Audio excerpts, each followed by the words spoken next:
There's a sentence that sounds harmless at first, almost poetic. 90% of human history was lost when the Library of Alexandria burned. People repeat that like a fun fact. But if you really stop and think about it, well, that sentence is pretty terrifying because it suggests something radical that ancient humans may have already, well, figured things out, that they may have already solved problems that we're still wrestling with, that our entire modern world might be built on fragments of something far more advanced.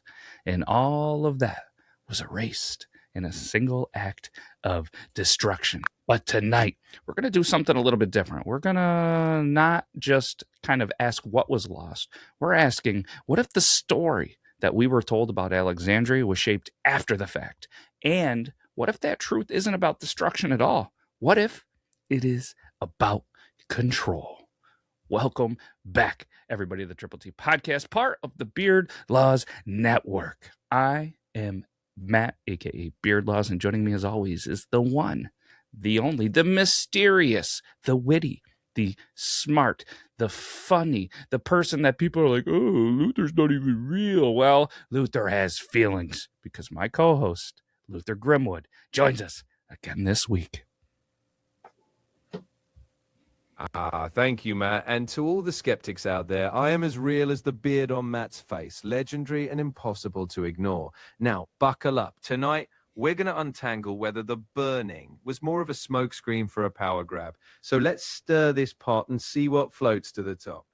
Yeah, because this episode is about one of the most emotionally powerful myths in, well, all of history, in our opinion, the destruction of the Library of Alexandria. And just keep in mind that the stuff that we do is it's our research. We are, conspiracy theorists. Are we right? Are we wrong? Is anybody actually right? Is anybody actually wrong? These are our opinions. We're here to have a good time, to tell a story, to, bring up some stuff that is floating around the internet and just give our little, our take on it,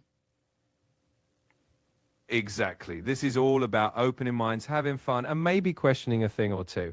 By the end of this, you'll either be searching for ancient scrolls or just laughing at us. Either way, we promise a wild ride through history's biggest what if. Let's unravel the scrolls or the myths. Yeah, and in my opinion, this is one of those stories that refuses to die because it kind of taps into probably a fear that we all share. It's something important that was taken from us, and it was something, before we ever had a chance to know that it even existed. And hopefully by the end of the episode, you're gonna see why this story still matters, not because of what burned, but because of what quietly vanished. Oh, absolutely. It's like a history ghost story, isn't it?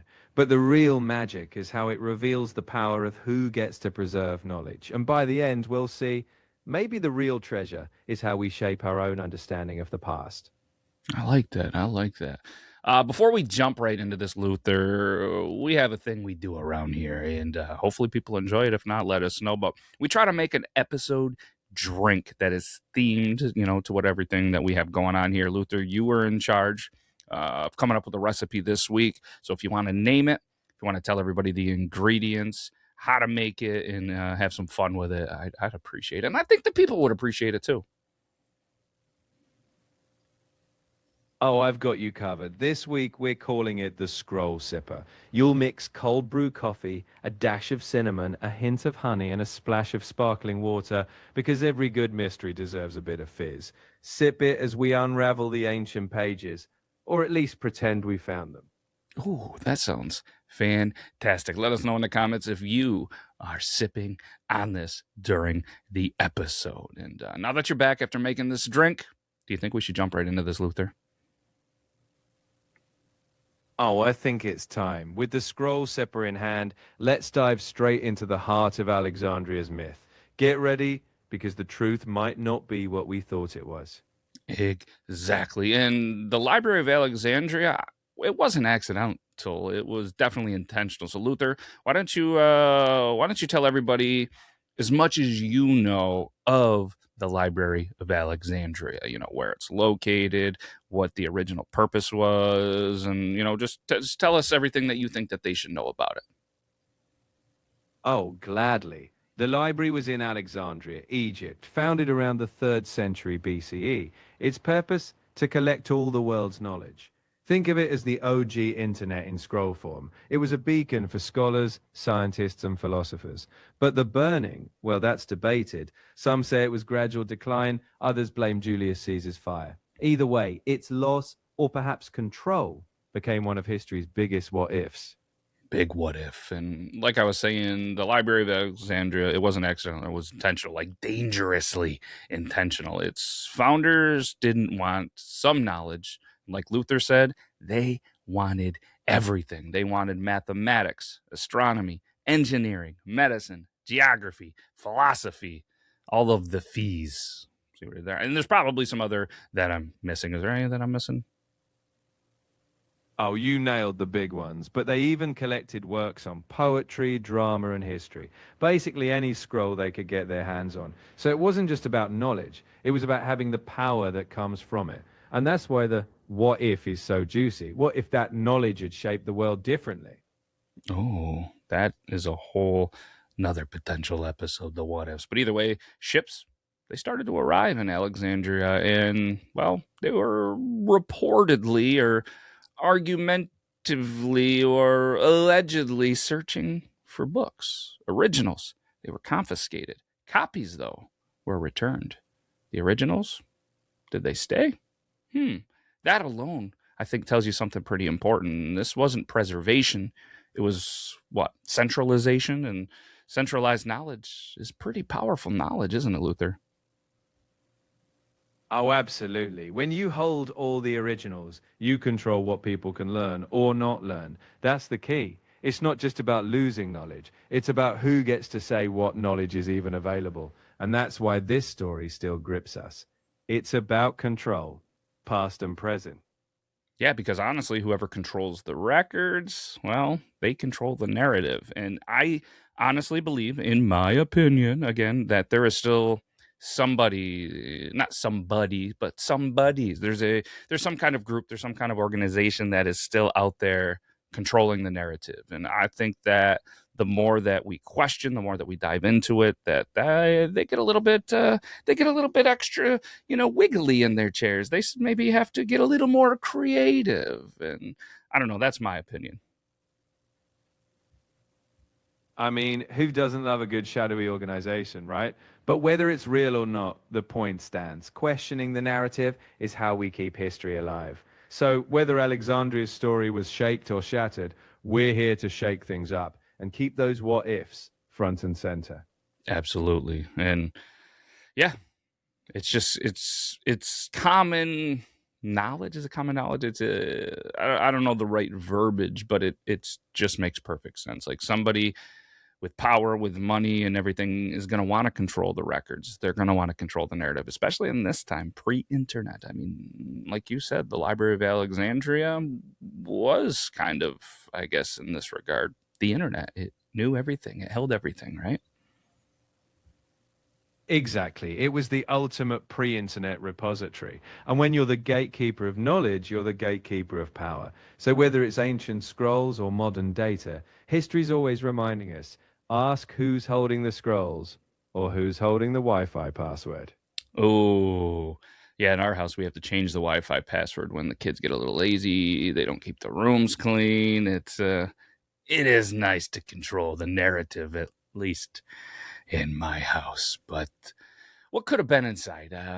Let's start some speculation, right? Because let's be honest, it's grounded speculation, but here's where the speculations start, right? We know for a fact that ancient scholars calculated the Earth's circumference with, well, shocking accuracy. We do know that they mapped the stars with precision. We do know that they understood mechanics, hydraulics, and even early automation. So, Luther, anybody listening, here's the uncomfortable question: what didn't survive? And that's the tantalizing bit, right? Could there have been lost blueprints for inventions centuries ahead of their time? Philosophies or sciences that would have changed our trajectory? We'll never fully know. And that's why the mystery of what vanished is so powerful. It's not just what we lost, it's what we never got to find. Ooh, I mean, you had the possibility of lost histories of entire civilization. I mean, there's a strong possibility, Luther, that alternative timelines that contradict what later empires wanted to, for people in later generations to actually remember. And early mechanical designs, like you said, that never reappeared. I mean, I was almost promised as a kid watching the Jetsons that we'd have flying cars. We'd have, robots that are going to vacuum everything. And I mean, some of them are starting to pan out, but I mean, on a serious scale, what are some other early mechanical designs that we could really be happening? Maybe some stuff that Tesla did, was, power that's wireless and free everywhere. Especially in our area with national grid bills through the roof. I could use some breaks on that bill for sure. Oh, I feel you on that electric bill. And exactly, right? Maybe there were ancient blueprints for renewable energy or transportation beyond what we imagined. But hey, whether it's lost scrolls or lost remote controls, we keep digging and maybe, just maybe, we'll find a way to lower that bill. Doubtful. While you're here, what do you think? And maybe you could look it up while I'm having this conversation. What's the U.S. national average for a monthly electric bill? I want to see if mine is anywhere near close, and maybe we find out who has the cheapest, and maybe I move there. As of early 2026, the average monthly US residential electric bill is around $165. Rates vary though. Hawaii has some of the highest costs, while Louisiana enjoys some of the lowest. And with rates rising about 5% over the past year, it's definitely a hot topic, especially if you're dreaming of cheaper power. Oh, I am dreaming of cheaper power, baby. I don't know what that song was, but yeah, mine definitely not 100 and something bucks. Anyways, back to the topic. We talked about the early mechanical designs that are, well, never reappeared. What about medical knowledge? This one is really intriguing to me, that it just seemed to vanish and then almost had to be rediscovered centuries later, that is still continually ignored. Oh, absolutely. Ancient practices like early surgeries, herbal remedies, even sanitation concepts, they had insights that got buried. We had to rediscover so much. And it makes you wonder, what breakthroughs were written down, lost, and are still waiting to be rediscovered? Yeah, I don't. Wow, that's a whole nother topic in itself. And then what about when people hear that? That's kind of when the advanced ancient civilization theories start to creep in. They start to hear that all of this stuff was lost and whatever else. Let me ask you this. Not only the listeners, but let me ask you this as well, Luther. Do you honestly think that there were more advanced civilizations than we think? Maybe even more advanced than we are today?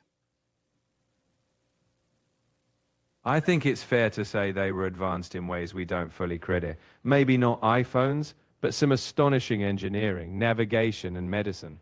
Were they flying cars advanced? Probably not. But could they have had innovations we underestimated? Absolutely. It's humbling to think what might have slipped through the cracks of time. Yeah, I'm with you there. I hate to be that guy that always agrees, but I mean, I honestly do believe that there were more advanced civilizations, and I mean, it's crazy to think, but we've seen a lot of cover-ups. Titanic, there, not to stir the pot a little bit more, but there's been a lot of them that seem to be just simply erased from the record. So why?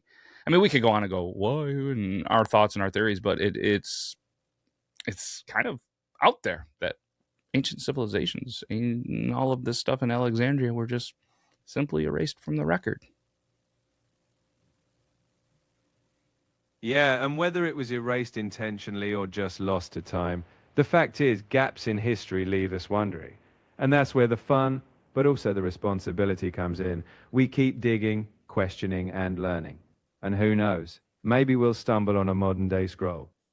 That would be pretty cool. That would be. I mean, I'm not gonna probably just be able to stumble upon one, but you never know. Let's go ahead and jump. I guess. Let's jump to the hot topic in this: the fire that many people point to, because most versions of the story point to Julius Caesar, somebody you might have heard of. He's not just somebody that had a salad named after him. All right. Most versions of this kind of come out and say there was one fire, there was one war, and there was only one villain. But ancient sources, they're pretty vague, weren't they, Luther? Oh, they're vague indeed. Some say Caesar's fire spread accidentally from ships to the docks and maybe to the library, but others say later conflicts or just neglect over centuries. The truth? It's a slow burn, literally. History's a patchwork, and the library's demise? Likely more layered than one spark. Yeah. And I mean, speaking of vague, there was some mention of stored books, there was some mention of collateral damage, and there was even, some that don't even mention the library at all, which is entirely wild, right? But there is a key detail that if the entire library did burn, someone at the time would have definitely screamed about it. But they didn't, which raises an uncomfortable possibility. And that possibility is maybe it wasn't one big event. Maybe it dwindled over time. Scrolls moved, lost, or hoarded elsewhere. Instead of a single villain, maybe it's a story of slow control, where knowledge became fragmented until it simply faded from reach. And that's even more haunting, isn't it? Yeah, and what if the fire story survived because it was useful? Hmm? Oh, exactly. A single fiery catastrophe makes a neat legend. Blame a war, blame a Caesar. But if knowledge was quietly centralized, controlled, or neglected, well, that's less dramatic, but far more telling. The fire story might just be the easiest narrative to digest. Oh, digest. What if the fire story survived because it was useful? Exactly. If there's a neat story, it's easier to control how people remember the past. The fire becomes a symbol, but the slow erosion of knowledge, well, that's more complicated. And if someone wanted that complexity hidden, a fire story is a convenient cover. Convenient cover indeed. I mean, fires do seem to, hide things. It's pretty hard to take pieces of ash and glue them and put them back together. And I don't know. I mean, we've seen throughout history over and over and over fires that were accidents that did seem to cover up a lot of things that seemed to, whether it was a true crime over on the Your Town podcast, whether it was another episode here on the Triple T podcast, like the Great Fire in Chicago. And fire does seem to be something that whoever's controlling the narrative sure does love to use, huh? It's true, fire erases evidence and it's a neat punctuation mark. But you're right, whether in history or in stories, it's often a little too convenient. So while we can't rebuild the scrolls from ash, we can at least keep asking, who's lighting these fires and what aren't we supposed to see? Yeah, exactly. But there is, Luther, there is a part of the story that historians do quietly agree on. Let's be honest, it's a quietly agree on because we've seen it over and over and over that historians don't seem to agree on much of anything. Well, us as humans tend to not agree on anything. I mean, there's certain days that we could all stare at that same sky. Not everybody's going to see it as blue, even though it might clearly be blue. So true. But the one thing most agree on is that the library wasn't just a building. It symbolized a golden age of inquiry. Its legacy is that curiosity is fragile. And whether lost by fire, time, or power, it's on us now to keep those questions burning. Just hopefully not literally. And I think we, as well, are we historians? I don't think we're historians, but I think that a lot of us can agree on, and the historians definitely do agree on, that the library, it didn't collapse overnight. It slowly deteriorated, right? Because funding slowly disappeared. Scholars, they left. Copying slowed. Political priorities, they almost shifted. And once copying stopped, knowledge, it didn't burn. It almost expired. Exactly. It's like knowledge on life support. Without people, resources, or priority, it faded quietly. And that's the real takeaway. It's not always a dramatic ending. Sometimes it's just a slow fade. So in a way, we keep the legacy alive by staying curious and not letting our libraries, digital or otherwise, fade away. I mean, if that's the case, think about it, Luther. There was then maybe no fire. There was maybe no villain. Maybe, just maybe, it was just neglect. And unfortunately, if you have neglect, then you can't blame anyone. For whatever reason, our culture, old or new, we always have to blame someone. We always have to blame something. And without that, well, who do we blame? Oh, we humans do love a villain, don't we? But sometimes the hardest truth is we let things slip, not out of malice, but out of apathy. So maybe the lesson here is to stay engaged, nurture knowledge, and make sure we don't let history quietly crumble again. Yeah. So let me ask you this. Let's sorry, let me rewind. I got a little ahead of myself there. Let's talk conspiracy territory, Lane. Let's jump into the conspiracies, but carefully, right? I mean, was Alexandria potentially too dangerous to exist? All right, because empires, they don't like competing narratives. They don't like histories that contradict their kind of origin stories. They don't like records that undermine their authority. So ask yourself, if Alexandria held texts that challenge Rome or later religious doctrines or maybe even political legitimacy, would those texts survive? It's a tempting thought, right? If inconvenient truths were in those scrolls, it's easy to imagine powers that be quietly making them disappear. While we don't have proof, history does show that controlling the narrative is a timeless strategy. So if Alexandria was dangerous, it's because knowledge is power. And sometimes power likes to tiptoe. Ooh, they do like to tiptoe. And, if they're tiptoeing and they didn't want all of this text to survive, would they quietly stop just being copied? I mean, let's be honest. In my opinion, history doesn't need to be censored when it has selection. And selection almost decides what gets remembered. Exactly. Sometimes it's not about burning a book, it's just about not making a copy. If no one preserves it, it fades. And that's the subtle form of control, choosing what stays in the spotlight and what slips into the shadows. So whether it was deliberate or neglect, selection definitely shapes what we call history. Yeah. So, Luther, in your opinion, was Alexandria too dangerous to exist? I think Alexandria was dangerous in the best way, dangerous to ignorance.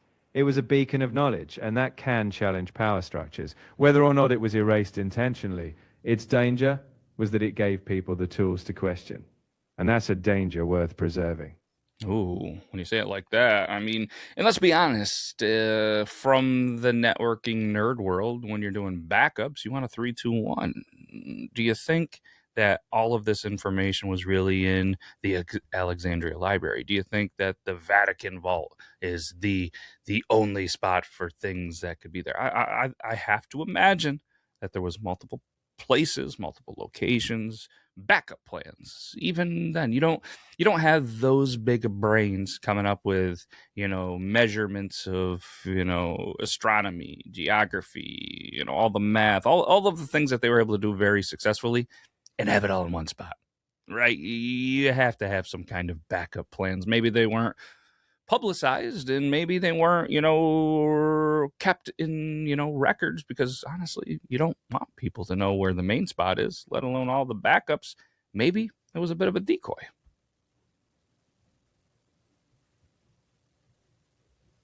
You've got a point. Smart people don't put all their scrolls in one basket. It's likely bits of that knowledge were copied, scattered, or survived in other forms.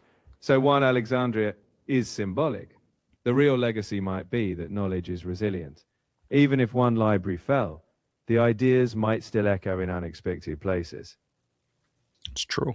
Let's jump over to another conspiracy theory that people often debate and talk about is the 90% number, all right? Because they said that 90% of the Alexandria Library was burned down, all right? Let's talk about that number 90%. It's specific enough to sound scientific, right? But vague enough to maybe never be challenged. And I feel like that's not an accident.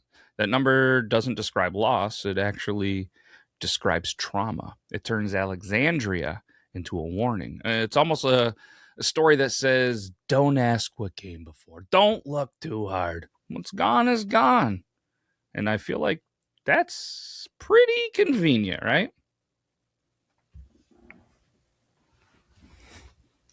It is. When a number feels absolute, it can shut down curiosity. But the truth is, history isn't that tidy. We should be asking, what if something survived? What if we can rediscover fragments elsewhere? So that big number shouldn't be a stop sign. It should be a spark to dig deeper, not just accept what we're told. Yeah, and I feel like all of that is pretty incredibly convenient, right? Because if people believe the knowledge is gone forever, people might stop looking for it. Exactly. If you believe it's all lost, you don't search for remnants, connections, or reinterpretations, but the real power is staying curious. There might be pieces out there, hidden in plain sight. So let's not let convenience stop us from exploring what might still be waiting. Exactly. And you have any other, I guess, conspiracy theories? Those were the two that I really wanted to chat about. I don't know if you have a third.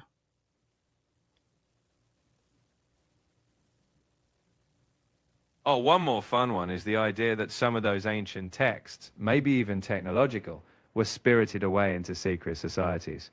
You know, Freemasons or Templars, always a favorite conspiracy, but whether true or not, the point is, history's power is in how it sparks imagination. We may not have all the answers, but asking is half the fun. Ooh, I like that. I like that a lot, and I could see, a lot of these ancient, powerful, scrolls and everything else just kind of being sold off to the highest bidder. eBay before it was eBay. That's pretty wild to think about. But let's jump to, I guess, the conclusion that historians don't like putting in dramatic language. The greatest loss of human knowledge, it didn't happen in one place. It happened everywhere over time. Because civilizations, I mean, they assume someone else would preserve it, right? I mean, Alexandria didn't fall because it burned, it failed because attention seemed to move on. And that means the danger never left.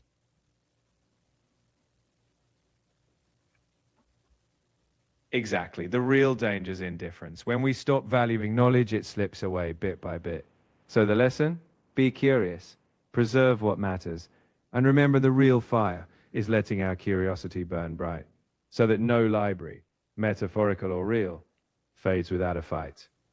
Ooh, very well said. And let's be honest, the story of Alexandria isn't really about the past. In my opinion, it's about now because we still centralize knowledge. We still assume backups exist. We still trust institutions to remember for us. And history has already shown us how that ends, not with fire, with forgetting. So, like Luther said, we always need to stay curious and we need to stay skeptical. And remember, history doesn't just disappear, it's erased quietly.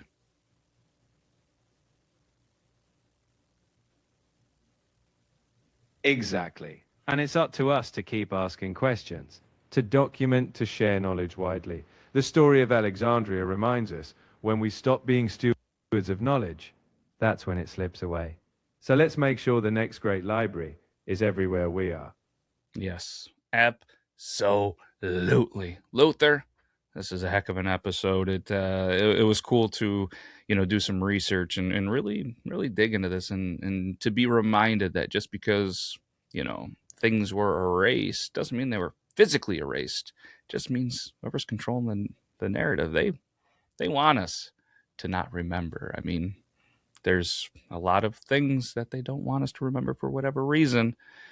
And that is pretty scary. And I don't know if anybody out there has any opinions, has any theories. We would love to hear them. And if you have something that you want us to cover, in a a future episode, I promise that we will not quietly erase what we put out there. So, Luther, can't thank you enough for taking some time out of your day to hang out and, sip this great cocktail that you made. And anybody else that's still listening, we greatly appreciate that you have made it this far in the episode. And should we do this again next week, Luther? I think we should. Hit us with an outro, my dude.